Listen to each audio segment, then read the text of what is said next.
प्रतीक्षा। आज डोल पूर्णिमा की शाम है। मैं अकेला बैठा हूं।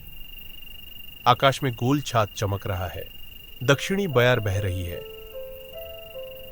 आम की डालियों पर बकुल खिला है। बगीचे में रातरानी महक रही है।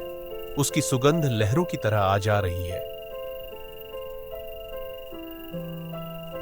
गोपा आई है मां के चरण छूने। बरामदे से उसे देखा।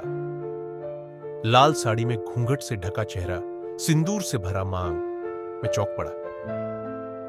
गोपा अब बड़ी हो गई है। हमारे बीच की दूरी भी बढ़ गई। मैं पढ़ने चला गया कोलकाता। वो यहीं रही, गांव की बेटी बनकर। आज फिर उसे देखा, छुप कर देखा। हिम्मत आई जब देखा। कलाई पर शंख नहीं था, मांग में सिंदूर नहीं, बल्कि होली के रंग जो साबुन से भी न मिटे। याद आया एक पुराना डोल का दिन, बचपन की वो रंगों से भरी शरारत। खेत के कोने में था एक खलिहान जहां धान के ढेर लगे रहते थे। पास ही आम का बगीचा और कोने में टूटा फूटा मंदिर, हमारे खेल का अड्डा। गोपा ने तब सीखा था मुझे देखकर गर्दन झुका लेना। मुझे देख वो भागी मंदिर की काई जमी दीवारों के पीछे। उस दिन उसे रंग नहीं लगा सका, अबीर खत्म हो गया था।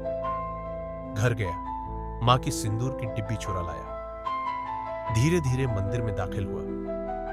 मुझे अचानक देख उसका चेहरा लाल पड़ गया। मेरे हाथ के सिंदूर ने उसकी मां को रक्तिम कर दिया।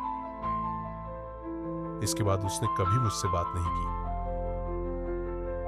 और आज कितने बरसों बाद फिर आमना सामना, खामोश निगाहों की मुलाकात। कुछ पल बाद गोपा आई बरामदे पर धीमे कदमों से। नरम आवाज में पूछा, कैसे हो?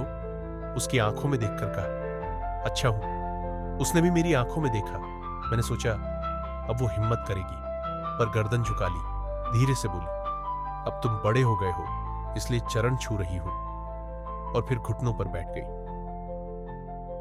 हल्के हाथों से पैरों पर अबीर बिखेर दिया। हथेलियां जोड़कर प्रणाम किया और खड़ी हो गई। गुलाबी रंग का अबीर देख मैं मुस्कुराया। कहा, पहले हमारे समय में इसका रंग लाल होता था, है ना? गोपा बिना कुछ कहे दौड़ पड़ी। अगले दिन मां से सुना गोपा की शादी तय हो गई है। मुझे लगा मेरे दिए लाल अबीर का रंग अब फीका पड़ चुका था। शायद इसीलिए वो उसे लौटाने आई थी।